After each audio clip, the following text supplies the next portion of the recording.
Joining us now is Faith Atiti, a research analyst with NIC Securities. Thank you for joining us. Thank you. We're looking at the stock market and the performance that it has had since the Supreme Court ruling. It has been on a very high note. And now that the inauguration is out of the way, what can we expect from the stock market going forward? There's been a lot of positive investor sentiments triggered mainly by the peaceful transition. We've seen the market, this is the NSE 20, gain about 2.4% since the petition ruling.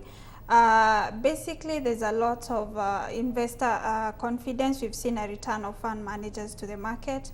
We've also seen a return of foreign investors taking up position mainly on the buy side for most of the stocks, notably EABL, Safaricom, KCB, and Equity. You note in the president's speech yesterday, he mentioned he's going to be really looking to make the business environment in Kenya really good to attract more investment.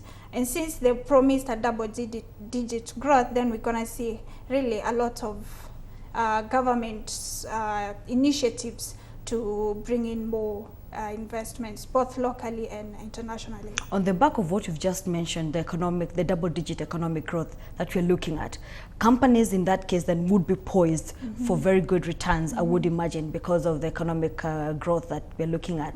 What are some of the sectors or even companies that we're looking at in terms that we should be looking out for with regards to their performance? Well, in regard to the companies poised for growth, you're not like Deputy Prime Minister particularly was very specific on supporting the agricultural sector.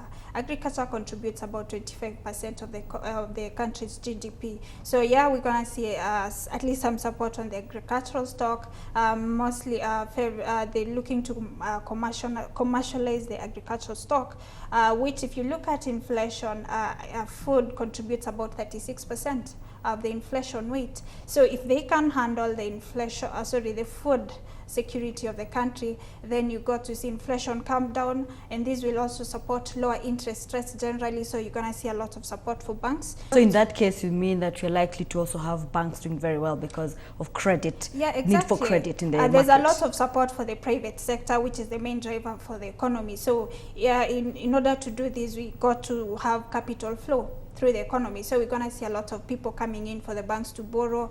I'm sure the government will push for lower interest rates to support more guys coming in to borrow, just to, job employment is one of their priority, and the best way to do this is to support the private sector by making credit available for them, accessible generally to the private sector. That means you're looking at a lot of optimism when you look at investor confidence in this market. Definitely, yes. Well, the two are young, very ambitious, and given it's their first the dynamic duo.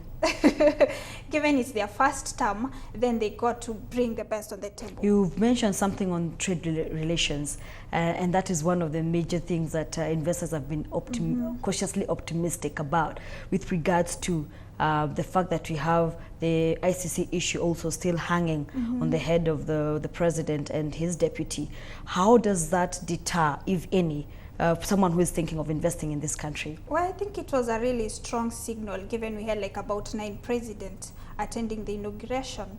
The EU particularly has eliminated the possibility of having any sanctions on Kenya as regard to the two, the president and the deputy being suspects. So suspects of international crimes against humanity at The Hague. So I think most countries will follow suit. They have the interest in Kenya, and I'm sure they'll be doing whatever to protect it. So we don't expect any sanctions in any way. We expect the African Union to be really supportive of this government, which was affirmed yesterday by the Ugandan president. So yeah, we think the foreign policy will actually be more geared towards maintaining a good relationship. Looking at some of the dignitaries who came for the inauguration, we had Jacob Zuma of South Africa, and we have Jonathan Goodluck of Nigeria. It's the first time that those two presidents have actually now visited Kenya. What signals can we read from this? What are the pointers we can draw from this?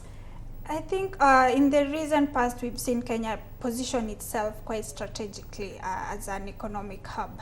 And most countries, countries also look for investment opportunities. You look where you can get cheaper raw materials, for your production, you look where you can get maybe good labor, qualified labor for your industries. Yeah, so Kenya has positioned itself and it looks to offer a lot of these to the other nations. So there's got to be a strategic interest, not just from the, the outside Africa, but from within Africa. All right.